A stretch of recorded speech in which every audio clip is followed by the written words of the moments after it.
Loneliness. It's a feeling, well, we've all been there at some point, right? It can be so profound, so painful, and honestly, it's become a bit of a modern epidemic. But what if I told you that feeling isn't some kind of character flaw? What if it's just a biological signal, like hunger? Today, we're going to break down what loneliness really is, why it's so incredibly hard to shake, and most importantly, how you can start finding your way out. Okay, let's get into it. So let me ask you something.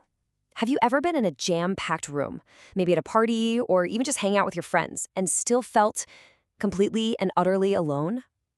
If you're nodding your head right now, trust me, you are not the only one. It's a deeply human experience, and it is way more common than you might think. Just how common are we talking? Well, get this.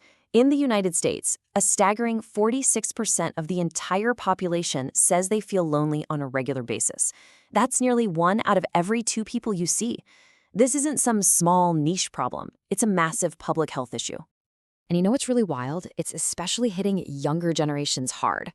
Over in the UK, 60%, that's 60, of 18 to 34-year-olds say they often feel lonely. In an age where we're supposed to be more connected than ever before, we're somehow feeling more isolated. Okay, so it's really important that we clear something up. Being alone and feeling lonely are two totally different things, right? Being alone is just a physical state. You can be by yourself, reading a book, and feel amazing. But loneliness, that's a subjective, emotional experience. It's that painful ache that comes from a lack of real, meaningful connection. So, and this is probably the most crucial point we're going to make today. If you feel lonely, it does not mean something is wrong with you. It is not a sign of weakness. It's not a personality defect. It's your biology at work, just like feeling hungry or thirsty. Think of it like this. Your body is literally sending you a signal. Loneliness is an ancient early warning system, something we evolved over millions of years. It's designed to tell you, hey, your social needs aren't being met. It's basically an alarm bell screaming for connection. And it makes perfect sense when you think about it from an evolutionary point of view. For our ancestors, sticking together was everything. Hunting, raising kids, protecting the tribe, you had to be connected to do all that. Being part of the group meant you survived. Being cast out, well, that was pretty much a death sentence. So our biology is hardwired to make us need those social bonds. And when that need for connection isn't met for a long time, the physical effects are serious. This is not just in your head. Chronic loneliness actually increases your risk of heart disease by 29% and your risk of a stroke by 32%. Your body literally treats that social isolation like a constant, low-level stressor. It's exhausting. To really put this into perspective, listen to this quote. Loneliness is reportedly twice as deadly as obesity and as deadly as smoking a pack of cigarettes a day.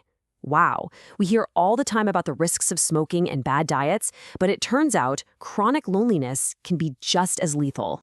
Okay, so if loneliness is just a signal telling us to connect, why is it so ridiculously hard to escape? Well, this brings us to what's known as the paradox of loneliness. The very feeling that's supposed to push us toward other people often ends up pushing us even further away. See? When loneliness becomes a long-term, chronic thing, your brain chemistry actually changes. It kicks into this high-alert self-preservation mode. It starts scanning your environment for social threats, just like our ancestors scanned the horizon for predators. And the result of being on high alert all the time? Your brain gets really good at spotting social signals, but really bad at interpreting them correctly. You might see hostility in a totally neutral face, or assume someone has bad intentions when they're just trying to be nice.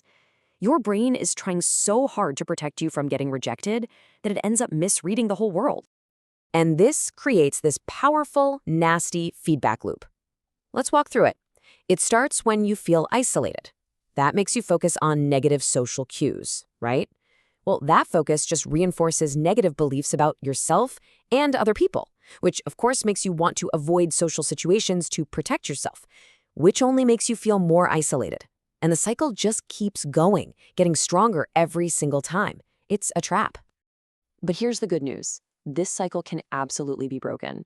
So let's shift gears and talk about the path out. We'll start with some external, practical things you can literally start doing today.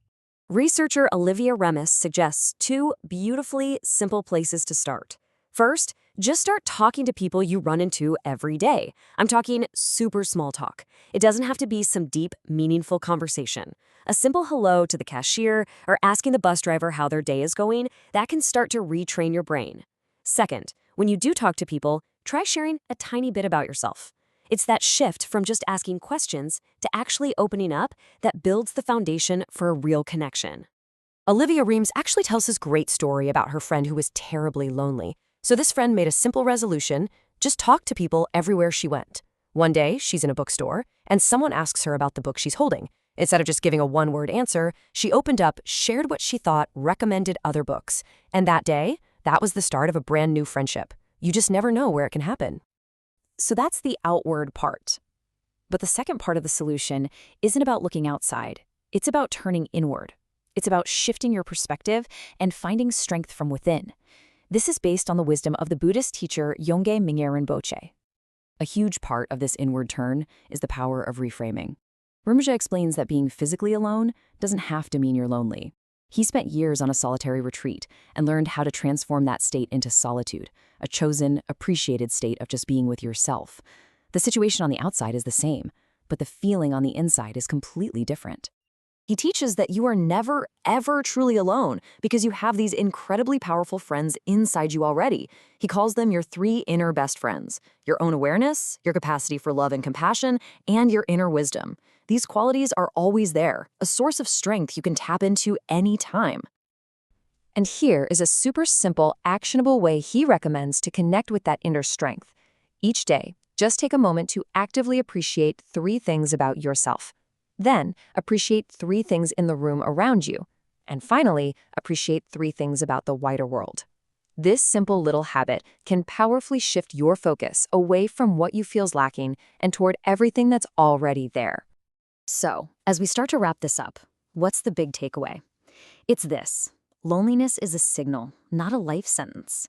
It's a temporary state, not a permanent part of who you are. The very first step is just to acknowledge the feeling without any shame or judgment.